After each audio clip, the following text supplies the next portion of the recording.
Զարգացնել ռազմաարդյունաբերական համալիրը հնարավորություն տալ այդ ոլորտում գործունեություն ծավալողներին պետական ուշադրությամբ ավելի ընդլայնել իրենց գործունեությունը եւ այս ամենը հաշվի առնելով գործադիր մարմինը առաջարկում է փոփոխություններ կատարել ռազմաարդյունաբերության մասին օրենքում, որի համաձայն կառավարությունը հնարավորություն կունենա իդեմս պաշտպանության նախարարության ռազմաարդյունաբերականի ներկայացուցիչներին տրամադրել զենք, զինտեխնիկա եւ այլ ռազմական նշանակության ապրանքներ, դրանց հետազոտման, ուսումնասիրության եւ հետագայում նաև ռազմական արտադրություն կազմակերպելու համար։ Մայիս ամսին դեռևս մենք նախատեսել էինք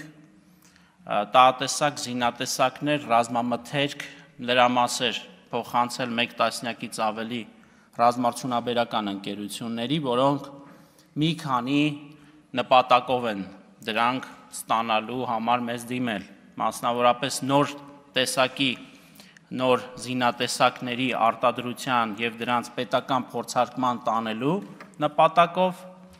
հիմնանորոգման աշխատանքների, արդիականացման աշխատանքների եւ օգտահանման նպատակով։ Տեղական արտադրողները ընդլայնում են ռազմական տեխնոլոգիաների ոլորտը արտադրելով նոր զինատեսակներ։ Դրանք հաճախակի փորձարկման անհրաժեշտություն են ունենում։ Օրենսդրական նոր փոփոխությունը հնարավորություն կտա այդ գործընթացը եւս իրականացնել։ Ռազմաարդյունաբերական համալիրը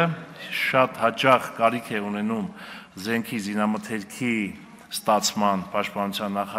նախարարությունից, որպեսզի համապատասխան գիտափորձակոնստրուկտորական կամ վերանորոգման, արդիականացման կամ զենքի ռազմամթերքի արտադրության աշխատանքներ իրականացնելիս։ Ռազմաարդյունաբերական համալիրներում գիտահետազոտական աշխատանքներ կատարելու համար ներգրավված են ինժեներներ նաև Սփյուռքի տարբեր համայնքներից։ Նրանք եւս ցանկություն ունեն ներդրումներ կատարել Հայաստանի Հանրապետության ռազմաարդյունաբերական ոլորտում։ Հարյուրավոր մարդիկ, բարձր որակավորում ունեցող մասնագետներ, ինչպես նաև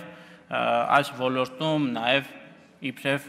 ներդրողներ հանդես եկող մեր հայրենակիցներ։ Ազգային ժողովի փոխնախագահն էլ առաջարկեց ռազմական նշանակության ապրանքների ներքին գնումների համար որոշակի քվոտաներ սահմանել, հաշվի առնելով պաշտպանական բնույթի ծախսերը։